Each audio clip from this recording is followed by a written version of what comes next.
Compound எல்லாமே திறந்து கிடக்கா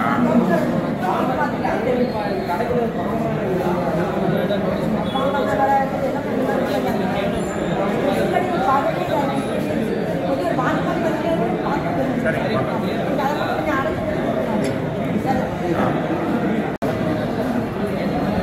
பெரிய ஆளை இருக்குல்லங்க என்ன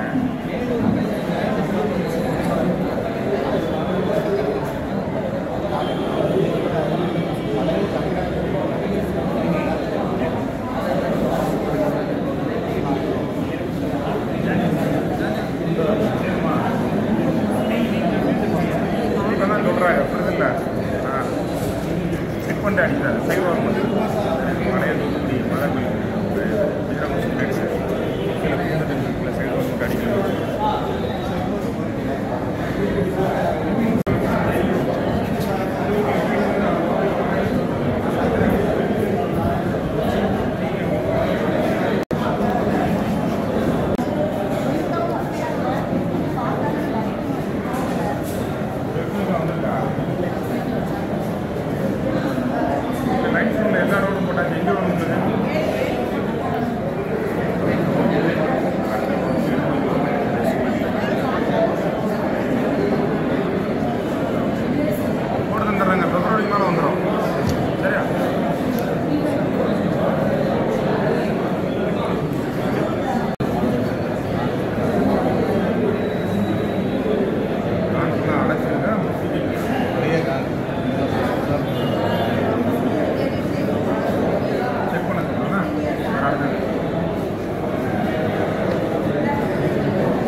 முதலமைச்சர் அவர்களும் இங்கே ஆய்வு பண்ண போயாச்சு. நம்ம உள்ளத்துறை அமைச்சர் முதலமைச்சர் அவர்கள் எந்த இடத்துலையும் தண்ணி கேட்கல. ஒரு இடத்துல 20% உள்ள தண்ணியை பார்த்துருக்கிற ரெஸ்டும் இல்லை. அது வருகிற காலத்தில் சரி செய்யப்படும். இந்தியாவோட ஏற்கனவே நம்ம பருவமழை முடிந்து லைட்டாக தான் பெய்யும், கனமழை வராது. இதுக்கெல்லாம் பயப்பட வேண்டியது தேவையில்லை. இல்லை தனியார் இடங்களில் தண்ணி வந்து தேங்கி இருக்கு, அதாவது கொசு உற்பத்தி ஆகுதுன்னு ஒரு கம்ப்ளைண்ட். இல்லை இல்லை, அது ஏற்கனவே அவங்களோட சொல்லியிருப்பேன்னு நினைக்கிறேன். போன சோன் மேற்கு மண்டலம் 16, 17, 18 நார்சோனில் 2ஆவது வார்டு 3ஆவது வார்டு 3ஆவது வார்டு கூட நிறைய எம்டிலாண்ட் இல்லை. இந்த பகுதியில் வந்து தண்ணி கிடக்கு, அதாவது நிலத்தடி நீர் அது உங்களோட இருக்குது. அவங்கள மண்ணடிக்கிறதுக்கு வலியுறுத்திட்டு இருக்கோம். இருந்தாலும் நம்ம பக்கத்தில் உள்ள குளம் எதாவது ஆழப்படுத்துகிற ஸ்கீம் இருந்தாலும் அதில் வந்து குறைஞ்ச ரேட்டுக்கு எடுத்து கொடுங்க. அவங்க பே பண்ணி எடுத்து கொடுக்குற ரெடி பண்ணியிருக்கோம். அது இன்னும் மழை சரியாக முடியல. இன்னும் ஒரு 10 நாள் அதையும் கிளியர் பண்ணி கொடுத்துருவோம்.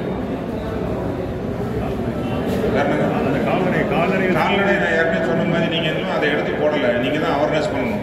நம்ம விவசாய காலேஜ் வாசலில் நம்ம MCC இருக்குது, அதாவது மறுசுழற்சி பண்ணுற இடம். அதில் ஒரு செட்டு அதுக்குன்னு போட்டிருக்கு, அதுக்கு ஒரு வண்டி தனியாக வச்சுருக்கோம். எந்த இடத்துல கம்ப்ளைண்ட் வருதோ அந்த ஆன்லைன் ஆப்பில் வர்றதை உடனே போய் ஏற்றி கொண்டு அதை கட்டிடுவோம். அவங்களுக்கு 5000 ரூபா அவதாரம் போடுறோம், அதையும் மீறி வர்றதை பறிமுறை செய்யணும்னு போடுறோம். இப்போ மேக்ஸிமம் 100% கணக்கு பண்ணால் எனக்கு தெரிஞ்சு ஒரு 50% குறைஞ்சிருக்கு. மக்கள் யூஸ் பண்ணுற சாலையில் இருக்கிற எல்லாம் பிடிச்சிட்டு வரணும். சில சமயம் சில பேர் வந்து இல்லாத சாலையும் எடுத்து விட்டு இதான் மாடு பிடிச்சிக்காங்களாங்க. எங்கெல்லாம் கம்ப்ளைண்ட் வருதோ அதை உடனே எடுத்து கொண்டு வந்து நம்ம இடத்துல பாதுகாப்பாக வைக்கப்படும். உரிமையாளருக்கு அறிவுறுத்தப்படி கொடுத்துருக்கோம். தெருநாய்கள் தொல்லை அதுவும் அதே தான். நம்ம வந்து அதுக்கு வந்து எங்கே இடம் வச்சுருக்கோன்னா செட்டு கருவேக்குளத்தில் வச்சுருக்கோம். நம்மளே ஆப்ரேஷன் பண்ணி அதில் ஊசி போட்டு அதே இடத்துல திருப்பி கொண்டு விடுறோம். அதான் நாம்ஸு.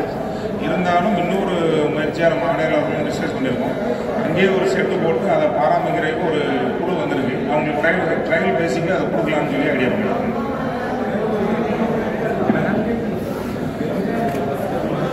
பஸ் ஸ்டாண்டில் கிட்டத்தட்ட ஸ்மார்ட் சிட்டி பஸ் ஸ்டாண்ட் நீட்டாக இருக்கும். நீங்கள் ஒரு குப்பை விழுந்தோடனே பின்னாடியே நம்ம ஆள் நிற்பாங்க, ப்ரைவேட் மாதிரி எடுத்துருவாங்க. அந்த பஸ் ஸ்டாண்ட்லேயும் எங்கேயும் தண்ணி கட்டலையா? இல்லை, அது ஏற்கனவே பார்க்கிங் டெய்லி 6 மணிக்கு அடிப்போம். இன்றைக்கி அதை திருப்பியும் பண்ண சொல்லியிருக்கோம். இப்போ தூத்துக்குடியில் நிறைய இடங்கள் சாலைகள் குண்டு மூலியமாக இருக்குன்னு ஒரு கம்ப்ளைண்ட் இருக்குது. இல்லை, நம்ம ஏற்கனவே உங்களை சொன்ன மாதிரி தமிழக முதலமைச்சர் உத்தரவுக்காங்க 2500 சாலை, அதாவது 100 மீட்டர் இருக்கலாம் 200 இருக்கலாம் போட்டிருக்கோம். இது வரைக்கும் போன ஆட்ட ஊருக்குள்ளே 5 அடி 6 அடி தண்ணி இருந்தாலும் அந்த சாலை உடையலை, ரீச் ஆகலை. இப்போ எந்த சாலையும் உடைஞ்சி வரல. ஒரு சில இடத்துல வந்து 9, 10, 4, 5 வார்டில் வந்து 24 நேரம் குடி சேவைக்காண்டி லைனில் தோண்டிட்டு இருக்காங்க. சில இடத்துல ரோடு கட்டிங் ஆகிருக்கு, அது உடனடியாக பேச்சஸ் போட்டுருவோம். மற்றபடி வந்து மோசமான சாலையே எங்கேயுமே இல்லையே. நீங்களே ஒரு இடத்த சொல்லுங்கள், நான் அதை ஒத்துக்கிறேன். குண்டுக்குழி சாலை எங்கே இருக்குது? உங்கள் வீட்டு பக்கத்தில் கூட நல்லா ஆகிட்டே இருக்கும். இதே இருக்குது இல்லை, உங்கள் வீட்டில் அந்த கல்வெட்டு கிராஸ் ஆகிருக்கு, அதனால் அந்த ஒன்று மட்டும் தோண்டிருக்கு. அந்த சின்ன சின்ன பேச்சஸையும் போடுவோம். மற்றபடி எந்த சாலையெல்லாம் மக்கள் பயன்பாட்டுக்கு எல்லா சாலையும் போட்டாச்சு. ரிமோட்டாக இருக்கிற வீடு 5 வீடு 6 வீடு தள்ளி இருந்தாலும் அந்த சாலையை நம்ம போட்டு வரோங்க. நன்றி.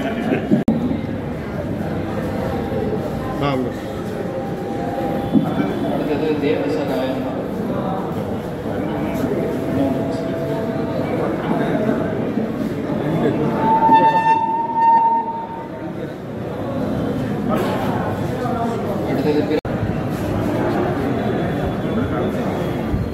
நூபுரத்துலேருந்து வர்றேன். எனக்கு குழந்தை பிறந்திருந்துச்சு. குழந்தைக்கு வந்து பிறப்பு சான்றிதழுக்கு வந்து அப்ளை பண்ணியிருந்தேன். இன்றைக்கி மேயரையும் ஆட்சியரையும் வந்து பார்த்தேன். அவங்களுக்கு வந்து ரொம்ப நன்றி. இன்றைக்கி நான் வந்து உடனே அப்ளை பண்ணி எனக்கு உடனே பிறப்பு சான்றிதழ் என்னோடய கையில் உடனே கொடுத்துட்டாங்க. அவங்களுக்கு ரொம்ப நன்றி.